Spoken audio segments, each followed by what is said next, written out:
Salut la compagnie, on se retrouve aujourd'hui pour parler du match retour France-Croatie, auquel honnêtement j'avais très peu d'espoir de victoire, et j'étais mauvaise langue, j'avais tort, parce que finalement Didier Deschamps et surtout l'équipe de France m'a prouvé qu'ils étaient capables d'un sursaut d'orgueil, ils étaient capables de réagir dans ce genre de situation, et ce que j'aime dans le foot en général, c'est que la vérité d'un match, c'est pas celle du match suivant, et on en a eu la preuve là, parce que la France a été aussi bonne et a aussi bien maîtrisé ce match-là qu'elle a été nulle à chier et qu'elle n'a rien maîtrisé il y a 3-4 jours quand c'était en Croatie. Je trouve ça fou. Et le mérite, il en revient évidemment aux joueurs, mais aussi à Didier Deschamps, où on a l'impression en fait que il a regardé toutes les vidéos YouTube des gens qui ont critiqué son jeu défensif. Après, ils n'avaient pas le choix, il était obligé de jouer offensif. Il y avait 2 buts d'écart, il fallait marquer absolument. Mais du coup, au lieu de nous pondre un 4-3-3 un peu insipide, avec des milieux défensifs qui n'avaient zéro créativité, rien du tout. Là, cette fois-ci, on est plus parti sur du 4-2-3-1 qui permettait d'avoir 2 milieux défensifs, certes avec Koné et Tchouaméni, mais par contre, de l'autre côté, Olysée, Dembélé, Barcola, avec Mbappé en pointe là, c'était beaucoup plus intéressant. Déjà, Upamecano en défense centrale, ça change tellement tout. Ce joueur est incroyable. Je veux dire, la maîtrise qu'il a, dès qu'il y avait un ballon qui avançait un petit peu, Upamecano était là. C'était vraiment le fer de lance de la défense. Saliba était beaucoup plus rassuré avec Upamecano à ses côtés, ça s'est vu, c'était flagrant. Et après, on peut parler du milieu de terrain, qui a été bien meilleur. Enfin, est-ce qu'on peut considérer Olysée, Dembélé, Barcola comme milieu de terrain? Je sais pas trop. Mais en tout cas, ils ont beaucoup mieux géré. En fait, pour moi, cette victoire, c'est la victoire du milieu de terrain. Encore une fois, un petit peu comme avec le Paris Saint-Germain. Parce qu'on a eu un Koné et Tchouaméni qui étaient les derniers maillons avant la défense pour stopper les balles croates. Et clairement, ils ont été un vrai rideau de fer. Ça a été fou. Dès qu'il y avait une balle, dès que les Croates essayaient de sortir du jeu pour avancer un petit peu, t'avais Koné et Tchouaméni qui étaient là pour faire non, vous ne passerez pas.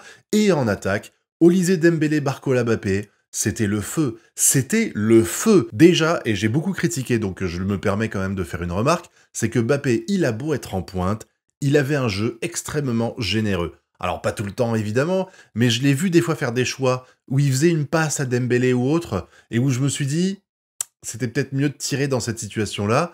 Preuve qu'il a un peu changé, parce qu'il y a quand même quelques mois de ça, il aurait jamais vu Dembélé, il aurait tiré comme un trou du cul, quitte à la foirer complètement. Là, vraiment, il y a un vrai effort de la part de Mbappé pour jouer collectif. Peut-être que c'était parce qu'il sentait qu'à 2-0, il fallait faire quelque chose, il fallait arrêter d'être égoïste pour penser à l'équipe avant de penser individuel, mais tout ce que je vois, c'est que ça a marché, et que Mbappé, il a joué extrêmement collectif, et que ça a servi toute l'équipe. Et on va parler un petit peu, mais Olysée, c'est quand même vachement mieux. On avait déjà critiqué le fait qu'Olysée était rentré super tard dans le match précédent. Là, le mettre d'entrée de jeu, putain, mais ça a été tellement utile. Dembélé juste derrière Mbappé, pour moi, il était pas vraiment ailier droit. Dembélé était plus derrière.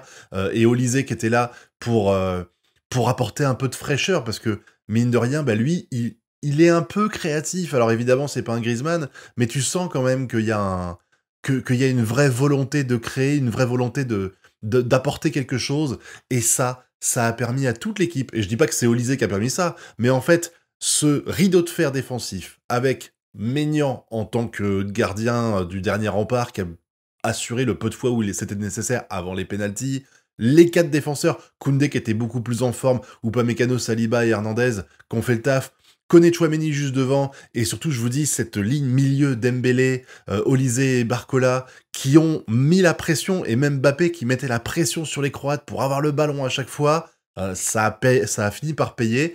Ça a mis plus d'une mi-temps, je suis d'accord, mais il fallait la première mi-temps pour les user. Ils ont usé les Croates encore et encore et encore, ce qui fait qu'au bout d'un moment, bah, tu peux pas arrêter 30 assauts d'affilée, à part quand t'es le Paris Saint-Germain et que tu joues contre des équipes dont les gardiens font le match de leur saison ou de leur vie, mais c'est pas toujours le cas quand même. Et là, clairement, à force d'user, d'abuser et d'encore user les Croates, eh ben ça a fini par payer, avec Olysée qui nous a montré ses talents de tireur de coups francs.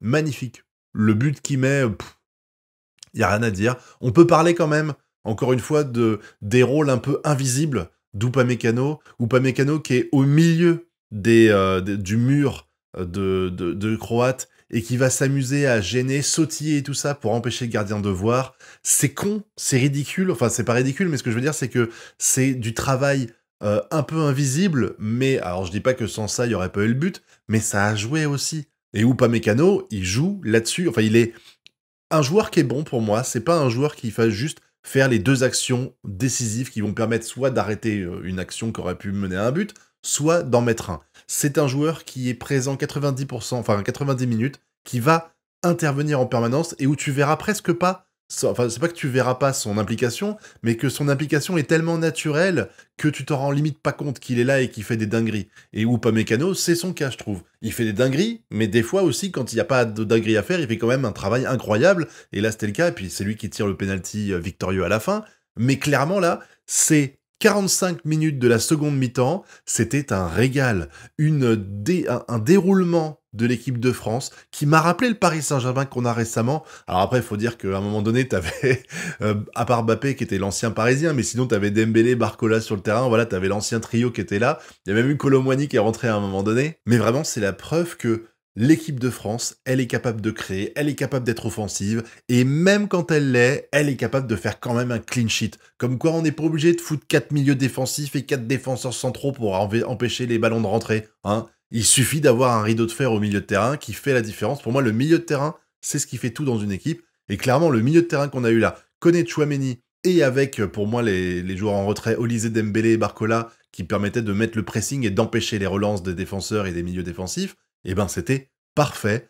On met un deuxième but très beau, avec un jeu de construction Olysée, Dembélé et tout, qui a bien géré. Franchement, c'était cool. Et puis après, bon bah la prolongation, tu sentais que il y avait plus que les Croates qui étaient fatigués, il y avait aussi les Français qui avaient un peu du mal à aller au bout. Ils ont tenté, Mbappé aussi a bien tenté. C'est dommage que ça a dû se jouer au penalty. Surtout que j'ai bien flippé quand même, hein. Quand je vois qu'on avait à un moment donné, ils avaient raté 2 tirs et nous on en avait raté aucun. Et puis après, hop, ça revient. Oh là là, le flip que j'ai eu. Le flip que j'ai eu. Mais Koné qui met son 6e penalty. Dangereux quand même, parce que Koné, c'était sa première titularisation, je crois. Sa toute première titularisation.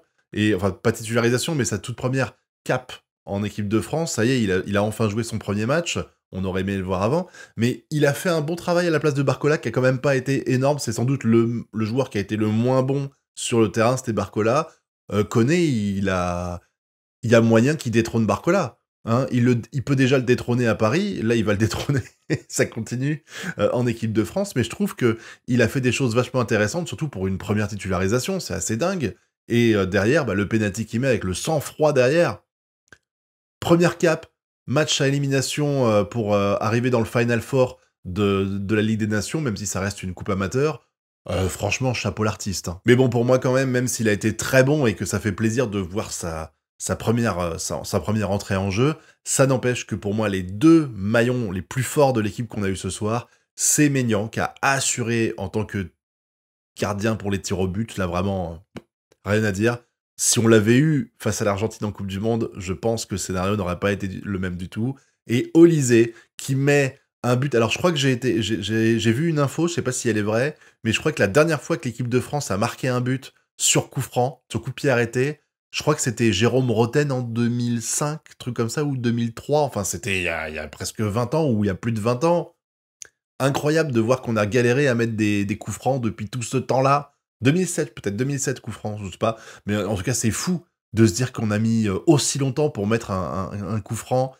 Comme quoi, on n'avait pas forcément les meilleurs tireurs qui soient. Là, Olysée, il a un pied gauche qui est... C'est miraculeux, c'est magique. Et puis, il fait la passe D sur Dembélé, encore une fois, voilà. Et là, ça fait plaisir. On a vu un Deschamps qui était au pied du mur, qui a été obligé de jouer offensif parce qu'il y avait 2 buts d'écart, et qui a fait ce qu'il fallait pour qu'on arrive au bout, dans un scénario magique. Vraiment, un match où on a déroulé, où ça a été vraiment la domination française. Il n'y a pas un moment où tu te dis que l'équipe de Croatie, elle mérite de gagner, où elle mérite juste de se qualifier. Quand tu vois ce match-là, je parle pas évidemment du match d'avant, mais là, ce match-là, la Croatie n'a rien montré. Un peu comme la France au match d'avant, on est d'accord, hein. Mais du coup, on passe, on va jouer l'Espagne, ce qui va être beaucoup plus dur encore que la Croatie pour ce match-là. Donc ça va être du beau jeu. De l'autre côté, je crois que c'est Allemagne-Portugal aussi.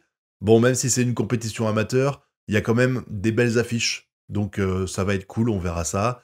Mais en tout cas, content de ce match-là, qui rattrape vraiment la boulette du match précédent où j'espère que ça aura servi de déclic à Deschamps, qui va comprendre qu'il faut qu'il arrête de jouer à fond la défense et qu'il comprenne que on a besoin de joueurs offensifs, on a besoin de joueurs créatifs, qui fasse venir Cherki la prochaine fois. Je suis sûr que Cherki, il a un rôle à jouer dans l'équipe de France, honnêtement. On verra bien. En tout cas, merci d'avoir regardé la vidéo jusqu'au bout. Hein. Vous connaissez la chanson, le pouce bleu, l'abonnement et le partage sur les réseaux sociaux. Et puis, si vous avez rien à dire, mais que vous voulez quand même m'aider au référencement, écrivez Olysée. C'est l'homme du match, il le mérite. Voilà. En tout cas, nous, on se retrouve très bientôt pour de prochaines vidéos. Tchuss!